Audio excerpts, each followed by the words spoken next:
Hey everyone, this is Zeffy.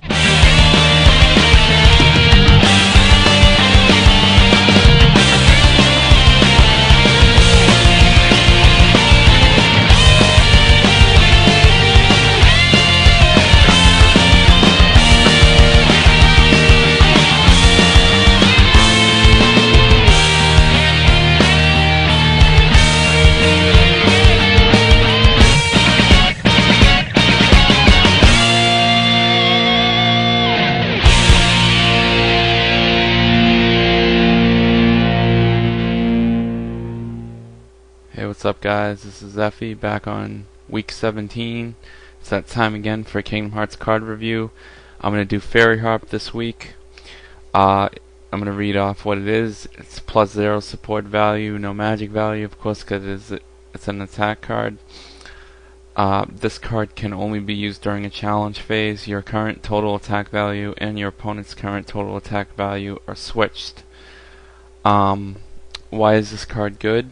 Well, it's extremely useful when your opponent, of course, they have a higher attack value. You just use Fairy Harp, swap it out, and now you have the advantage. But what's even more interesting to do with it is, say you have Moogle and Fairy Harp, you can use Moogle Fairy Harp, and that'll switch, and if they're higher, that'll lower their attack value as well. So if you don't have a way to get higher than them, or even when you switch, you're not higher, or you want to make sure that maybe they have more cards in their hands, you use Moogle just to decrease their attack value, so that even if they do play a card, maybe they're not stronger than you, or they're only a little bit, maybe you have cards to back yourself up from there.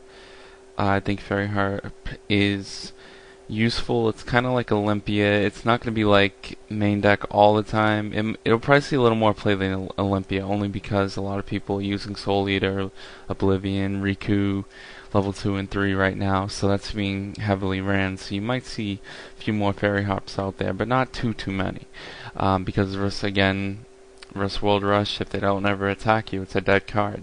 Or versus someone who plays Jack of all trades, if they are not so keen on attacking all the time, or they play a deck that's balanced and they go for just World Rush instead, then Fairy Harp's not going to be as useful as you'd hope it would be. So play Fairy Harp if your meta really calls for it, and you play a lot of people that are very aggressive, a lot of aggro, and you know that Fairy Harp's definitely going to stop them in their tracks and give you advantage. I definitely recommend running it in that scenario, but you don't want to run it in any major event. Like GenCon's coming up, so to all you people going to GenCon, take a few Fairy Harps with you, but don't sit there and shove them in your deck, because you're probably going to play a lot of different deck types, and it's not going to answer everything.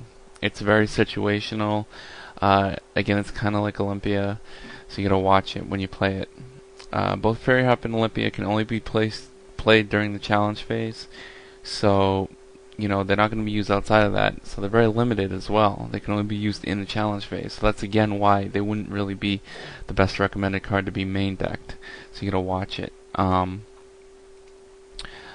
They're both pretty similar. I mean, I'm saying Fairy Harp and Olympia. Olympia will stop your opponent in their tracks. Fairy Harp just swaps everything, but they can still keep going. So there's no guarantee with Fairy Harp that you're going to overcome the challenge. I mean, it may be very effective, but it's not impossible for your opponent to come back. So you got to be careful with that. And even with Olympia, they can play more cards, but Olympia discards them.